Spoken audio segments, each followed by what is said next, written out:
जब भी कोई व्यक्ति गौतम बुद्ध के संघ में शामिल होता था तो बुद्ध उसे सबसे पहले शांत रहने के लिए कहते थे। ध्यान की अवस्था में जाने से पहले उस भिक्षु को शांत रहना सिखाया जाता था।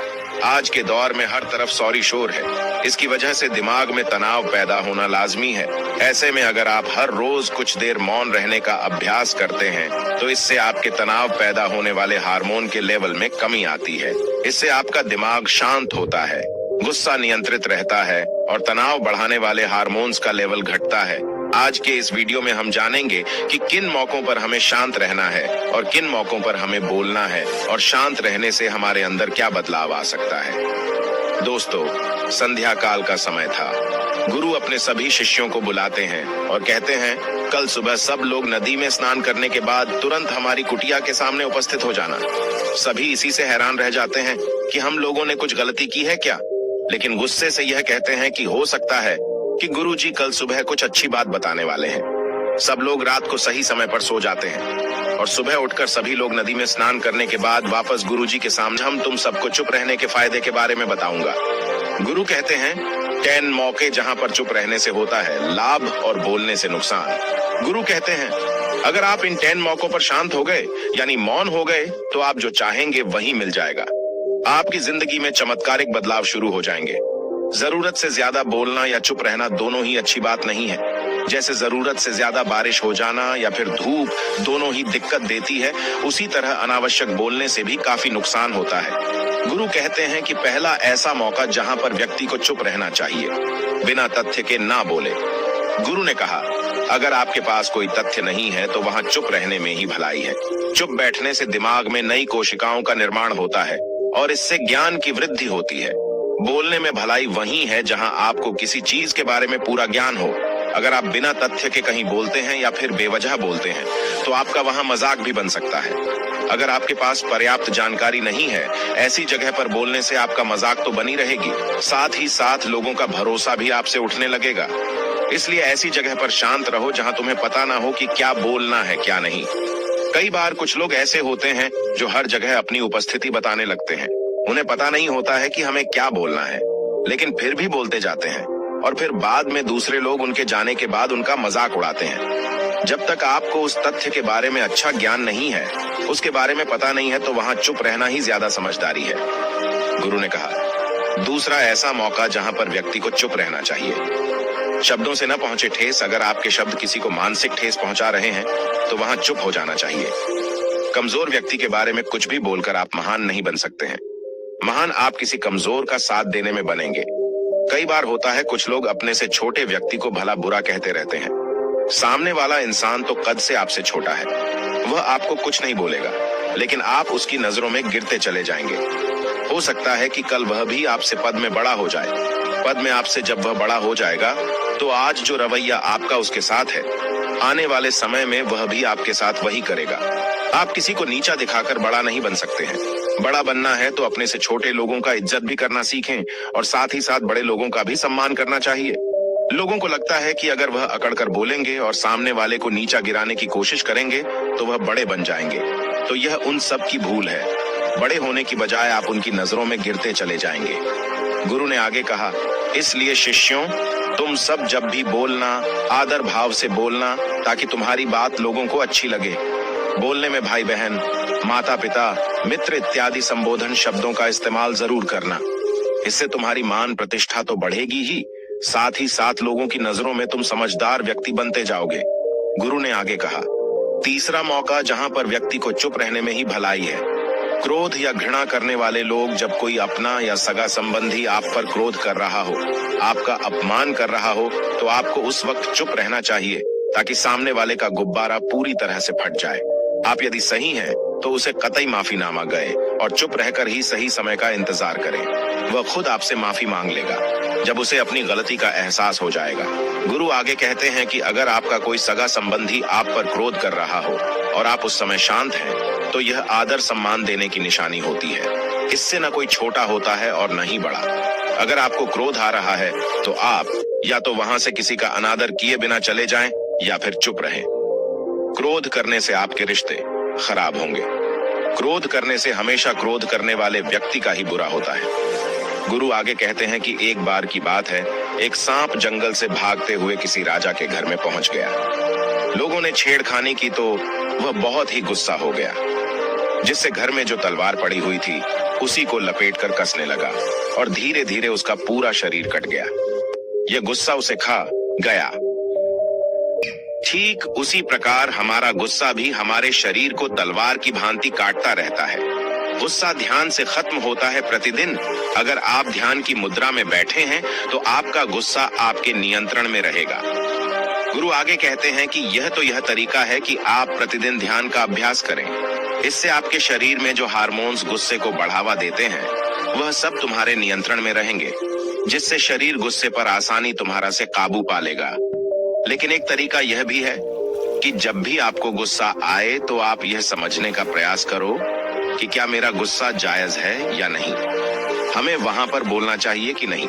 जब आप खुद इस बात का आंकलन लगा पाएंगे तो आपको खुद पता चल जाएगा कि हमें गुस्सा करना चाहिए या नहीं। उसे खा गया। ठीक उसी प्रकार हमारा गुस्सा भी हमारे शरीर को तलवार की भांति काटता रहता है। गुस्सा ध्यान से खत्म होता है प्रतिदिन। अगर आप ध्यान की मुद्रा में बैठे हैं तो आपका गुस्सा आपके नियंत्रण में रहेगा। गुरु आगे कहते हैं कि यह तरीका है कि आप प्रतिदिन ध्यान का अभ्यास करें। इससे आपके शरीर में जो हार्मोन्स गुस्से को बढ़ावा देते हैं वह सब तुम्हारे नियंत्रण में रहेंगे, जिससे शरीर गुस्से पर आसानी तुम्हारा से काबू पा लेगा।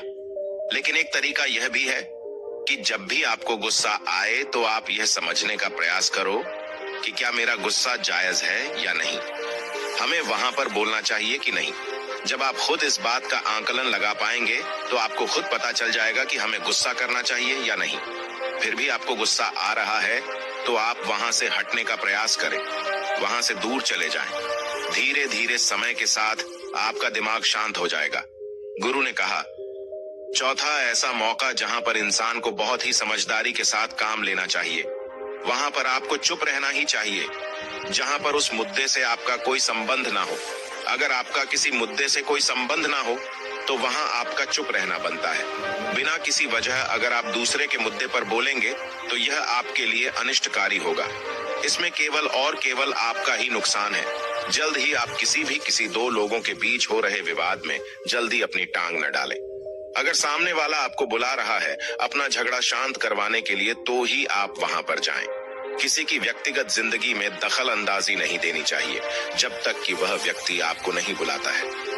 अपने झगड़े को शांत करवाने के लिए कुछ लोग फालतू में दूसरे के विवाद में कूद पड़ते हैं। इससे उनके मान सम्मान मर्यादा पर लोग उंगली उठाने लगते हैं। गुरु कहते हैं कि 10 मौकों में 5वां ऐसा मौका जहां पर व्यक्ति को बहुत ही समझदारी के साथ चुप रहना चाहिए।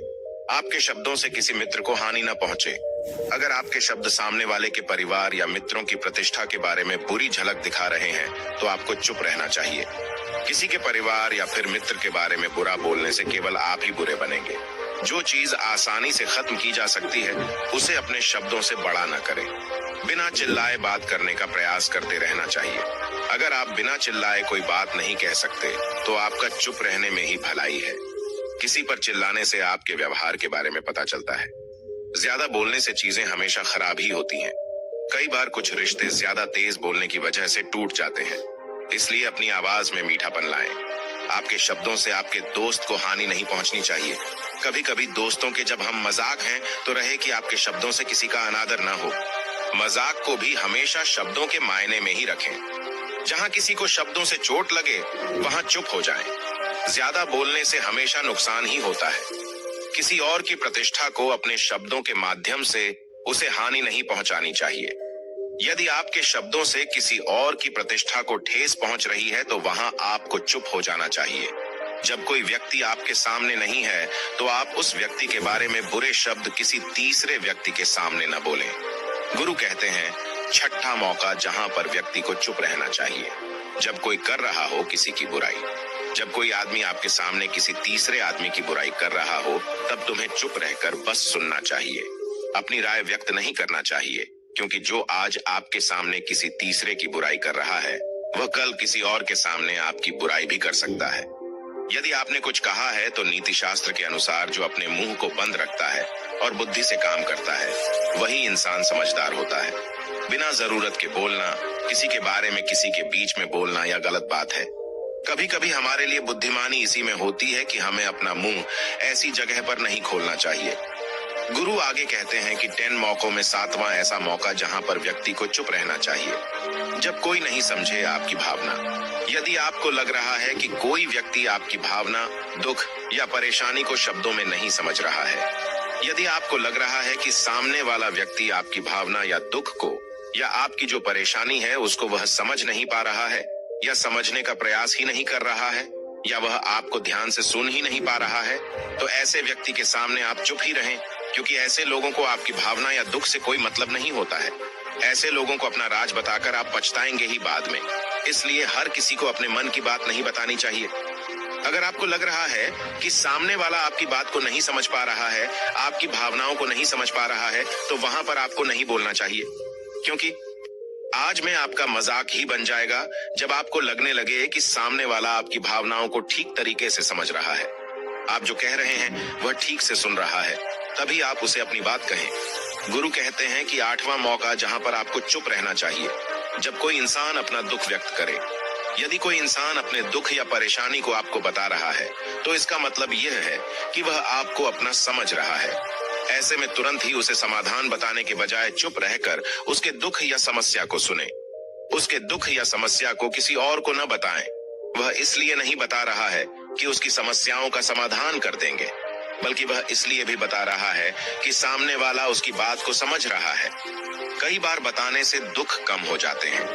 आपको अपना दुख इसलिए बता रहा होगा कि उसे लग रहा है कि आप उसकी बात को समझ रहे हैं। दुख बांटने से कम हो जाता है।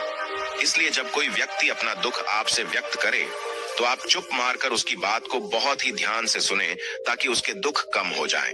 उसके मन का बोझ हल्का हो जाए, क्योंकि उसके मन में जो भी बातें थी वह आपको सब बता दिया।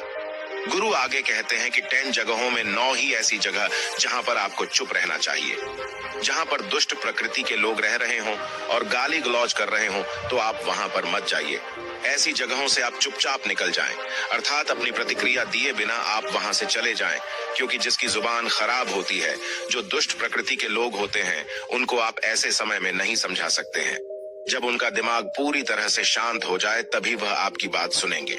इसलिए जहां पर दुष्ट प्रकृति के लोगों आपकी बात को न मानते हों और न ही सुनते हों, तो आपको वहां पर नहीं बोलना चाहिए। गुरु कहते हैं कि 10 माह ऐसा मौका जहां पर आपको शांत हो जाना चाहिए। अपनी सफलता का राज हर किसी को न बताएं। कई बार होता है कि कुछ लोग जो सफलता को बहुत ही जल्दी अर्जित कर लेते हैं, वे हर जगह अपनी सफलता का ढिंढोरा पीटने लगते हैं। ऐसे कुछ नहीं होते हैं। अगर आप अपनी सफलता का जबरदस्ती लोगों में ढिंढोरा पिटवा रहे हैं, तो लोगों की नकारात्मक ऊर्जा आपको प्रभावित कर सकती है। जब आप सफल होंगे तो सबको पता चल जाएगा कि आप सफल हो गए हैं। ढिंढोरा पीटने से नुकसान आपका ही होगा। इतना कहकर गुरु ने कहा, शिष्यों, आज के लिए बस इतना ही। अगर तुम सब मेरी इन 10 बातों को अपने जीवन में अपना लेते हो, तो तुम सब काफी हद तक परेशानियों से बचे रहोगे। यहाँ से जाने के बाद मेरी यह बातें आपके जीवन किसी वरदान से कम साबित नहीं होंगी। दोस्तों, मुझे उम्मीद है इस वीडियो से आपको बहुत कुछ सीखने को मिला होगा। अगर आप नए हो तो हमसे जुड़ने के लिए इस चैनल को सब्सक्राइब करना मत भूलिएगा।